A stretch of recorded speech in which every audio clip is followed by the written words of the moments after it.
बच्चे जन्म लेते हैं और माँ शिशु अवस्था में जन्म लेने के बाद माँ गुजर जाती है। ये क्या है? ये उस बच्चे का दुर्भाग्य है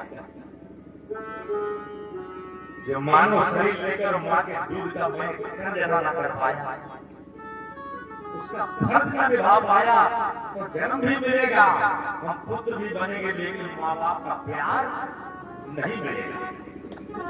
जीवन भर अनाथ बनके हम अपना जीवन जिएंगे। ये यही है सत्कर्म और कुकर्म। आज आप लोग बैठ के कथा सुन रहे हैं, इन कानों से भगवान के बोल अंतरात्मा में जा रहे हैं। ये तुम्हारा समय ऊपर नोट हो रहा है, ये गलत नहीं जा रहा है। लोग कहते हैं कि नौकरी रिटायरमेंट हो जाने के बाद में प्लाट वहां लेके डाल दें, फिर वो हमें कन्नौज में, अरे साहब कमरा वहां भी बनवाइएगा, जो ये देश छोड़कर हम अपने देश जाएंगे तो ये कमरा वहां क्या है? वहां मिट्टी मोहर नहीं लगेगी। यही कमरा जो आज तुम्हारे द्वारा सत्कर्म हो रहा है, भगवान की ग्रंथि सजाकर और जितने श्रोताओं को सत्संग सुना रहे हैं, इतना भैया ये तुम्हारा कमरा ऊपर बन गया। ये यहाँ वाला कमरा वहां नहीं जाएगा, ये जो यहाँ लोग बनवा रहे हैं, लेकिन ये कमरा धर्म के नाम पर धर्म धन को कमा प्यारे सफर में काम आएगा। तो हम लोग दूर सफर करते हैं, दिल्ली और लखनऊ कलकत्ता महाराज। अभी हम लोग दिल्ली के कथा बजाने गए तो पंडित जी ने कहा कि मूंगफली हो तो मुझे ले चमाई। सफर लंबी है, 6-7 घंटे। तो जैसे हम लोग दूर सफर के लिए घर से गांव से और खरीद के मूंगफली ले जाते हैं कि उसको चबाई में टाइम पास हो जाए, इसी प्रकार यहाँ का किया गया दान धर्म। तो धर्म धन को कमा प्यारे सफर में काम, जब यहाँ से वहाँ का सफर होगा तो ये धन हमारा काम आए। आइए 4 पंक्तियां, इसके बाद सत्संग। बोली गोविंद भगवान की, भगवान की अदालत से, ध्यान देना सभी लोग, कि भगवान की अदालत से और जब वारंट कट के आएगी तो अधम तेरी जिंदगी नीलाम कर दी जाए। जब वहां से वारंट कटेगी, अब वारंट कब करती है? संकेत तो पहले आते हैं, जैसे तुम्हारी FIR हो जाए थाने तो पहले सिपाही लोग कहने आएंगे कि भाई तुम्हारी रिपोर्ट है, आप अपनी समस्या बताओ, पता ले जाओ। तो लोग इंतजाम नहीं करते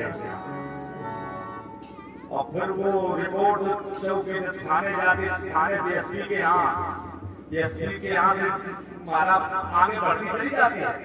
जब वो मुलजिम हाजिर नहीं होता तो वारंट काटी जाती है, उल्टी सब घर खाली कर दिया जाता है।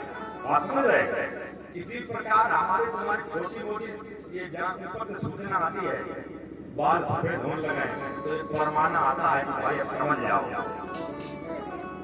तीसरे वन में चढ़ने लगे, बाल सफेद हुए तो लोग गाड़ी लगा के उसको खत्म कर दिया। अभी हम नौजवान हैं, आंखों से रोशनी, दूसरा फरमाना आया, आंखों की रोशनी मंद हो गई। भगवान संकेत करता है कि तुमने संसार का बहुत देख लिया, तो अपने अंदर देखो कि हमने क्या कमाया। दूसरे की बुराई, दूसरे के दोस्त के दर्शन हम लोग बहुत करते हैं कि इसमें क्या कमी है।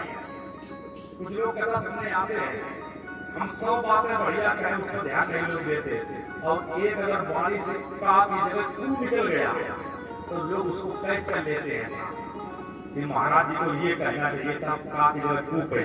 वो दूसरे के दर्शन करने आते हैं, गुण के दर्शन नहीं करते। बात समझ रहे? तो जब भगवान दूसरा परमाना भेजता है, आंखों को रोशनी मंद कर देता है, तो लोग इसमें लेंस डलवा लेते हैं, मोती अभी का ऑपरेशन करवा लेते हैं, लेकिन भगवान की मानते नहीं। बात समझ रहे?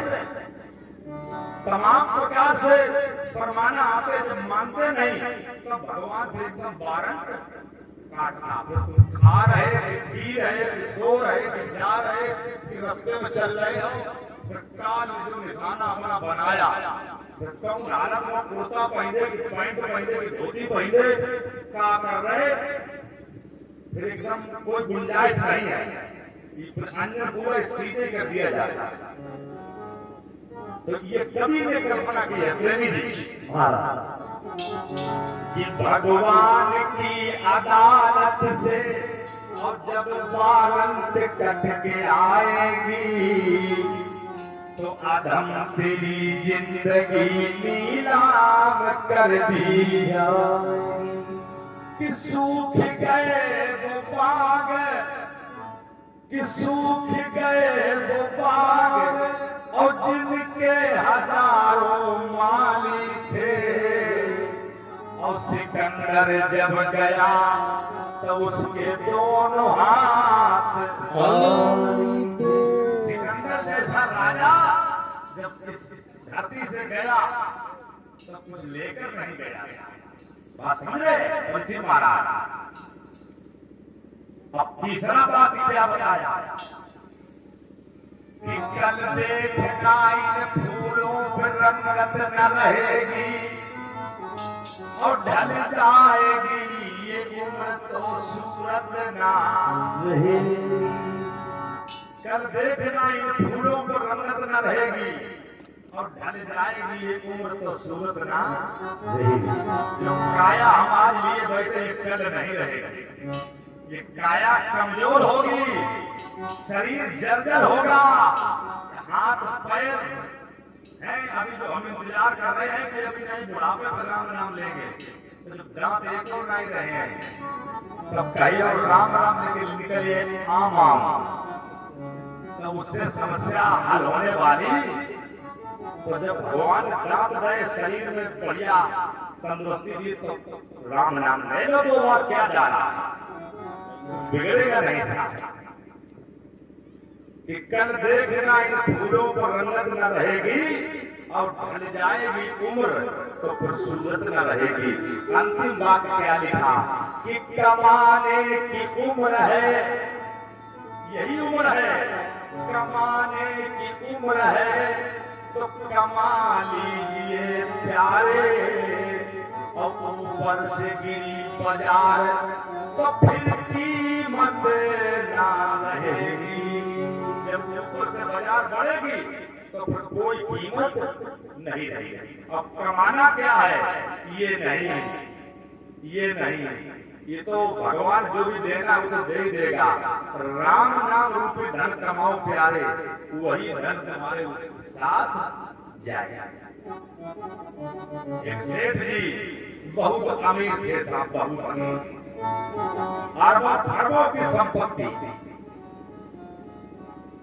इतना कमाया कि एक दिन उन्होंने बजट लगाया कि अगर हाथ से कमाना बंद कर दें तो कितनी पीढ़ी बैठे बैठे खा जाएगा। बोले कि आज से अगर कमाना बंद कर दिया गया तो तुम्हारे जाने के बाद 10 पीढ़ी बैठे बैठे खा जाएगा। 10 पीढ़ी का इंतजाम कर दिया है, अब कमाना बंद।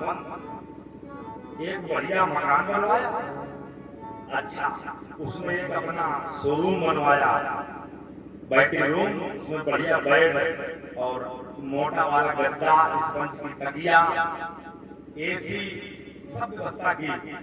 आज से अब हम आराम करेंगे और थोड़ा बहुत सामान का दान करेंगे, जहाँ कहीं कथा भागवत होगी वहाँ कथा सुनेंगे और कुछ सहयोग करेंगे।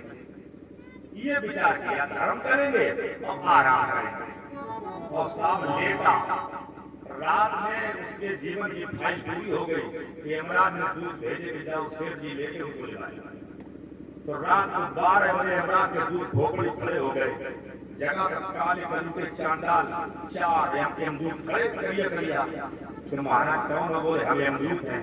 क्यों आए? तो तुम्हें लेने आए, तुम्हारा टाइम पूरा हो गया।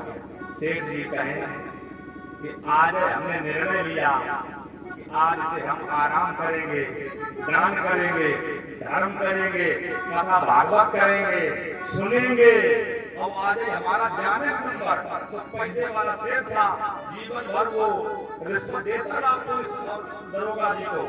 तो वही घमंड में चूक था कि हम भी रिश्वत लेने के चले जाएंगे। ऐसा करो महाराज, थोड़ी बहुत रिश्वत संपत्ति लेंगे और चले जाओ, एक साथ मारो बढ़ाएंगे, तब तक हमें हाथों से दान धर्म कर लेंगे। यमदूत ने कहा कि चाहे तुम अपनी आधी संपत्ति ले लो, लेकिन तुम्हारी एक दिन भी बढ़ने वाली नहीं है। तो उसने कहा महाराज आदि में 70% बदल गए, 70%, और तुम मेरी एक दिन बढ़ाई दो। यमदूत बोले 1 घंटा नहीं कि सभी ले जाओ, 1 घंटे बढ़ाई दो। यमदूत बोले 1 मिनट नहीं, बस सांसों का खजाना खत्म होने जा रहा। सेठ जी रोने लगा, अंत में कहने लगा कि हे यमदूत थोड़ा समय दे दीजिए हमें कि मेरा बेटा बगल में लेटा, मेरा जो पुत्र है जिसके लिए मैंने संपत्ति कमाई, वो बेटा बगल में लेटा है, उसके लिए हमें पत्र लिख दें। यमदूत ने कहा समय खत्म होने जा रहा, पत्र लिखिएगा। तो उसने उठाई कलम, पत्र लिखा अपने पुत्र के लिए, कहा हे पुत्र क्षमा करना, ये पिता जाते जाते तुम्हें नसीहत देके जा रहा है कि जीवन में सब कुछ करना, व्यापार करना, रोजगार करना, महाराज परिवार के कर्तव्य का संचालन करना, लेकिन साथ ही साथ में इन हाथों से सत्कर्म भी करते रहना, भगवान का गोवर्धन भजन भी करते रहना, जगह जगह पर इन हाथों से दान भी करते रहना, क्योंकि इसके लिए अलग से समय मिलने वाला नहीं है। समय उतना ही है, चाहे कुकर्म कर ले चाहे सत्कर्म कर ले, समय बिल्कुल नियमित है। तो हम तो यही व्यास जी से कहेंगे कि आपके अंदर धरती के बीच बेहतराम भैया जो भगवान ने अपने प्रेरित करके और स्वयं अपने खून पसीना की कमाई से भगवान के अंदर लगा के तुमने परिचय बन के कथा श्रवण कर ली, तुम्हारा साथ जीवन धन हो गया, तुम्हारे कुल का जीवन धन हो गया। आप एक बात समझ लो कि वो संतान 7 गुणों को धन करती है जो संस्कारी निकलती है, और वो संतान जो कुसंग में पड़कर कुकर्म करती है तो वो 7 गुण डुबो देती है। आइए सभी के चरणों में कोट कोट प्रणाम, मनवाड़ी को पवित्र करते हुए भजन और फिर सीधे कथा चलेगी ध्रुव चरित्र में, और शाम तक होगा राम जन्म। केवल संक्षेप में कि 5 वर्ष के बालक ने किस प्रकार निराकार ब्रह्म को साकार बनाकर धरती पर खड़ा कर दिया। बोली भक्तवत्सल भगवान की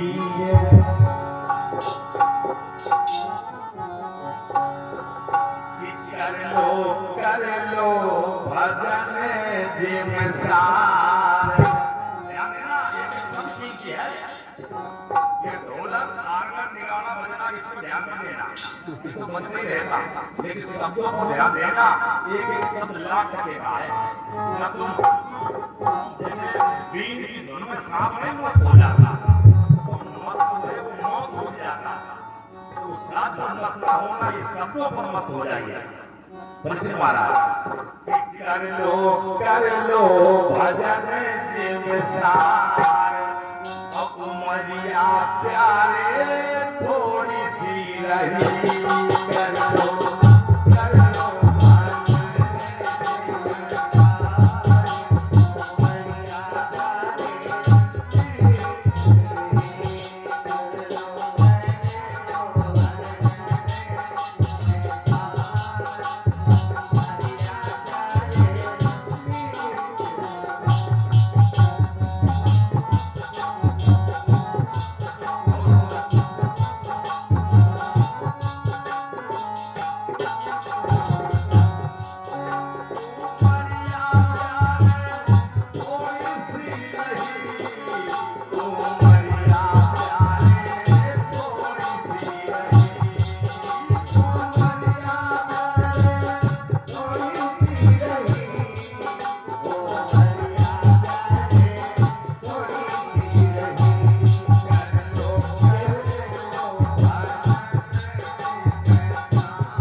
मंद मंद वायु चल रही है, रेलवे फुहारे पड़ रहे हैं। सुखदेव भगवान परीक्षित को कथा का आस्वादन करा। कहा कि प्रभु वो कथा सुनाओ जो 5 वर्ष के बालक ध्रुव ने निराकार ब्रह्म को साकार बना के धरती पर रखा। अभी हमने कहा कि भजन में वजन होना चाहिए। शरीर का वजन होगा तो मामला डिस्टर्ब हो जाएगा। अगर भजन में वजन है महाराज, भजन में वजन है तो परमात्मा भगवान अपने भक्त की खुद में खुद करते हैं निगरानी, चाहे कोई न सुने। अमर सिंह भैया, भगवान के अगर तुम भरोसे हो गए तो ये 4 लाइन सुनो कि भगवान अपने भक्त की खुद में खुद करते हैं निगरानी, और नया बिस्तर, नया मंजर, नया दाना, नया पानी। समझ रहे? और युगल सरकार जब सर पे तो मस्ती दिल में रहती है। अब किसी की नाव पानी में, यहाँ तो रेती में रहती है। लेकिन भगवान के भरोसे होना चाहिए समर्पण, बिल्कुल समर्पण, कपट नहीं। एक व्यक्ति परेशान था बहुत ज्यादा, तो गुरु जी ने कहा कि ऐसा करो कि तुम ठाकुर जी महाराज का भोग लगाने लगो, उनको उनकी सेवा करो, तुम्हारी समस्या आ जाएगी। तो ठाकुर जी का लड्डू गोपाल का भोग लगावे, नहलवावे, श्रृंगार कर ध्यान देना महाराज, लेकिन उसकी समस्या दूर नहीं हुई। तो किसी ने कहा कि ऐसा करो घर में काली मैया की पूजा करो। तो वो काली मां की पूजा करने लगा, उनको अगरबत्ती धूप बत्ती लगाओ। तो वहीं पर उसने काली मां की फोटो रख ली, ध्यान देना। तो एक दिन अगरबत्ती लगाने लगा तो कहा कि अब हम ठाकुर जी को पूजेंगे नहीं, अब बैठे यही। तो जब हम काली मैया को अगरबत्ती लगा रहे तो ये अगरबत्ती का धुआं कहीं ठाकुर जी सूंघ लेंगे, तो कपड़ा लेकर और ठाकुर जी के नाक में वो कपड़ा बांध देना। ध्यान देना, ठाकुर जी के नाक में कपड़ा कहीं धुआं सूंघ ले। हाँ, हम पूजा करें काली मैया, तो भगवान ने उसका हाथ पकड़ लिया। अब वो व्यक्ति बेचैन का, प्रभु जब हम भोग लगाते हैं बढ़िया बढ़िया तुलसी डालकर पंचामृत से महाराज, तब तुम प्रकट नहीं हुए। हम तुम्हें ये सुगंध सुनने के ना सुन पाओ तो कपड़ा बांध रहे तो तुम प्रकट हो गए। तो भगवान ने कहा कि तूने आज आस्था लगाई कि भगवान इस नाक से सुगंध को सूंघ लेंगे, तेरे अंदर ये आशा जगी कि इसमें प्राण है महाराज। जब आशा जगी तब हम प्रकट हुए। अभी तक तेरे अंदर आशा ही नहीं थी कि भगवान है कि नहीं है महाराज। लोग इसी भ्रम में रहते हैं कि पता नहीं भगवान है कि नहीं है, मतलब पूरा जीवन बिताई दे, और फिर जब 70-80 साल हो फिर उनको दिल कंपन कर कि अब परमात्मा जन कैसे मरे, जन कहाँ मरे, जन क्या होए, ये कंपन करो। क्योंकि जीवन भर तो हमने आज के लोग भगवान है कि नहीं है कि नहीं है, तो उसको कंपन करो कि जन कैसे मरे, जन क्या हो, जन कहाँ जाए। बैलेंस में कुछ है नहीं। अब तुम्हारे बंदी आधार कार्ड लगाई कौन दिए भैया? तुम्हारी बंदी कोई दूसरों आधार कार्ड लगाई थी? नहीं लगाई। तुम्हारे कुकर्मों में कोई अपना सत्कर्म तुम्हारे ऊपर नहीं लगाएगा। कर्म की थप्पड़ घूम के लगेगी। आइए कथा प्रसंग। 5 वर्ष के बालक ध्रुव ने, ये कथा महाराज ध्रुव की नहीं है, 5 वर्ष के बालक की कथा 55 वर्ष के बुजुर्ग सुन रहे हैं। क्या चमत्कार है! 5 वर्ष के बालक की कथा 55 वर्ष के बुजुर्ग सुन रहे हैं। ऐसी क्या करामात है! ये ध्रुव, ये उत्तानपाद, ये सुरजी, ये सुनीति, ये कौन है? इसका अध्यात्म समझो। सुनीति भक्ति है, सुनीति भक्ति है, सुरजी माया है। सुनीति भक्ति, सुरजी माया, और जीव जो है वो उत्तानपाद है। जीव भक्ति माया की कथा होने जा रही है। इसका अध्यात्म समझ लो, कथा बहुत लंबी नहीं कहेंगे, कम शब्दों में उसका सही उत्तर मिल जाए, यही बुद्धवाणी है। समझ रहे कि ये कथा भौतिक नहीं कहेंगे, अध्यात्म कहेंगे कि जीव मुक्तानवाद है, भक्ति सुनीति है, माया सुरची है। तो ये जीव और भक्ति और माया की कथा हम तुम्हारे बीच में पेश करने जा रहे हैं। महाराज उत्तानपाद की पत्नी का नाम सुनीति है, और ऐसा विद्वान कहते हैं कि अगर मां के कोख से बालक जन्म न ले तो एक दुख होता है, हे परमात्मा मेरे कोख से कोई जन्म बालक नहीं ले, एक दुख। और अगर बालक जन्म लेके मर जाए तो उस माँ बाप को दो दुख होते हैं कि हे परमात्मा जब तुझे रखना नहीं था तो इस बालक को क्यों तूने भेजा। लेकिन अगर माँ के कोख से बालक जन्म लेकर महाराज औलाद गंदी निकल जाए, चरित्रहीन निकल जाए, चोर बदमाश निकल जाए, तो उन माता पिता के खोपड़ी पर हजारों दुख जीवन भर। औलाद होना ये बड़ी बात नहीं है। बैठे हुए सभी सज्जनों से हाथ जोड़कर निवेदन, औलाद पुत्र होना ये बड़ी बात नहीं है तो सबके यहाँ होए, लेकिन पुत्र का संस्कारी होना ये बहुत बड़ी बात है। पुत्र का होना उतना आवश्यक नहीं है जितना पुत्र हो जाए फिर वो संस्कारी बने। माँ की कोख से जन्म लेने वाला बेटा देश की सेवा करने के लिए निकल जाए और देश को शहीद हो जाए, उस माँ की कोख धन हो जाती है। माँ की कोख से जन्म लेने वाला बेटा भगवान का भक्त हो जाए, उस माँ की कोख धन हो जाती है। नशैलों की तो कमी नहीं है दुनिया में, नशैलों की कमी नहीं है। हम सिंह भैया कि तो रोज भाई भाई किस लिए होता है, जो भाई भाई की विपत्ति बांटे, संपत्ति बांटने वाले तो रोज पैदा हो रहे रोज मर रहे, लेकिन असली भाई वही है धरती पर कहलाने वाला जो भाई के ऊपर विपत्ति है और उस भाई ने कंधा लगा दिया, क्योंकि एक ही कोख से निकले, अंतर क्या एक खून है, एक ही खून है। संपत्ति बांटने वाले भाई इस शास्त्र में नहीं कहलाने योग्य बताए, विपत्ति को बांटने वाले। यही कथा हमारे जीवन में उतरनी चाहिए कि हम लोग जी कहाँ रहे हैं। और कथा भागवत करवा के लड़िया ढोला बजवा के उन्हें हमने 10,000 संतों को भंडारा करा दिया, वीडियो कैमरा बना लिया, तो ये क्या, ये खाम खाम का तमाशा है, प्रदर्शन नहीं, ये मुक्ति का विषय है। भागवत की कथा मुक्ति का विषय है, ये मनोरंजन का साधन नहीं है कि हमने बहुत बढ़िया कथा करवाई, नहीं।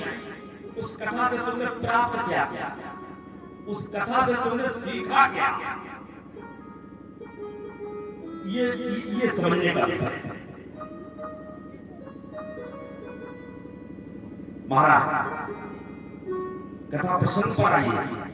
सुनीति उत्तानपाद पति पत्नी पुत्र नहीं हुए, एक दिन सोच आया, किसको, उत्तानपाद। जब सोच आया तो पत्नी के सामने रोया, पुत्र के वियोग में सोच आया कि हे परमात्मा तूने हमें राजा बनाया, महाराजा बनाया, लेकिन टेसू का फूल बना दे जिसमें कभी सुगंध। पत्नी के सामने रोया, आंसू डाले। और सुनीति साहब सुनीति नहीं थी, भक्ति स्वयं भक्ति थी। वो सु माने सुंदर, नीत माने विचार। जिस स्त्री के सुंदर विचार हो हर माँ बहन सुनीति का दर्जा प्राप्त करती है। और सुरुचि क्या है, सुरुचि रुचि, जो अपनी रुचि से खाए, अपनी रुचि से पहने, अपनी रुचि से आए, अपनी रुचि से जाए, वो सुरुचि है, वो माया है। और सुनीति कौन है, यही माताएं बहनें, इसमें सुनीति भी बैठी है और सुरुचि भी है, कहीं दूर जाने की जरूरत नहीं है। सु माने सुंदर, नीत माने विचार, पति के चरणों में मर्यादा रखने वाली हर मां बहन सुनीति है। ये मीरा क्यों भगवान की दीवानी हो गई। हम लोग मीरा के गीत तो सुनते हैं। एक बारात जा रही थी रोड से और घोड़ी पर दूल्हा सवार था। ध्यान देना, मीरा 5 वर्ष की कन्या, उसकी माँ नहलवा रही थी। तो मीरा ने कहा कि मैया ये क्या बारात, ये क्या जा रहा है भीड़ भाड़। मीरा की माँ ने कहा कि बेटी ये बारात जा रही है। और फिर मीरा ने कहा कि मैया ये घोड़ी पर कौन बैठा। कि घोड़ी पर दूल्हा बैठा। कि ये दूल्हा क्या है। कि ये दूल्हा इधर से जा रहा है और उधर से दुल्हनिया लेकर आएगा। मीरा से कहा, मीरा की माँ ने कहा मैया ये दूल्हा क्या दुल्हनिया क्या है, हमें समझाओ। मीरा ने जिद की। मीरा की माँ ने कहा कि बेटी एक दिन तेरे जीवन में दूल्हा आएगा, तुझे दुल्हनिया बना के ले जाएगा। कह दिया कि बच्चे चुप हो जाएगा। लेकिन मीरा के दिमाग में बात, क्योंकि उसके अंदर भक्ति के बीज थे। तुम्हारे अंदर परिचित भक्ति के बीज थे, तभी तो तुमने धर्म का कार्य जोड़ा।